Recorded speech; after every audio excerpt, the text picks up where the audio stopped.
দীর্ঘদিন ধরেই পেঁচারথল বিধানসভা এলাকার অন্তর্গত জনজাতি অধ্যুষিত ঢেপাছড়া গ্রামের সাধারণ মানুষেরা রাস্তার সমস্যায় জর্জরিত। বর্তমানে সমস্যাটা এমন পর্যায়ে যেখানে দাবি করা যায় জনজীবন প্রায় বিপর্যস্ত।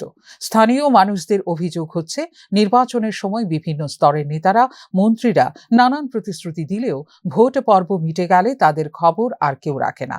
বাধ্য হয়ে সংবাদ মাধ্যমের কর্মীদের দ্বারস্থ হয়ে রাস্তার করুণ চিত্র তুলে ধরার পাশাপাশি দীর্ঘদিনের সমস্যার কথা উত্থাপন করে এলাকাবাসীদের তরফ থেকে সরকারের কাছে আরও একবার গোটা বিষয়ে হস্তক্ষেপ করার বিনীত আবেদন জানানো হয়। দীর্ঘদিন ধরে আমার রাস্তা অনেক খারাপ চলতেছে, কোনোদিন কেউ দেখেও না। অসুবিধা, আমরা অসুখ বিসুখের মধ্যে অসুবিধা, ছাত্রের মাধ্যমে অসুবিধা, স্কুলে যাইতে গাড়ি বাড়ি চলাচল হইতে পারে না। তারপরে আমরা সব মিললে আমি সাংবাদিক বন্ধুদের দুঃখ প্রকাশও করছি। যে সময় ইলেকশন হবে এই সময় তো অনেকজনে আয়া হয় না বলে বুটটা দেও, আমি সব ঠিক করে দেব। এটা সব যখন ইলেকশন পারব আর কেউ আয়া দেখেনি, কেউ দেখে না।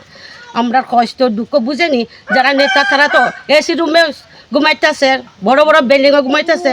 আমরা গ্রামের মানুষ কীরকম চলাফেরা করতেছে, কি হয়েছে না হয়েছে, তারা তো আয়া কোনোদিন দেখেও না, দুঃখ কষ্ট বুঝেও না। এটার লাগে আমরা সরকার থেকে মিনতি করি, যদি আয়া একটু দেখে আমরা রাস্তাও যদি একটু ভালো করে দেয়। এখানে উল্লেখ করা প্রয়োজন, পেঁচারথল বিধানসভা হচ্ছে রাজ্যের শিল্প এবং বাণিজ্য দপ্তরের মন্ত্রী শান্তনা চাকমার নির্বাচনী এলাকা। এখন দেখার বিষয়, মন্ত্রীর নির্বাচনী এলাকার সাধারণ মানুষদের রাস্তা সম্পর্কিত দুর্ভোগ কবে শেষ হয়। ফিউরো রিপোর্ট, নিউজ নাও।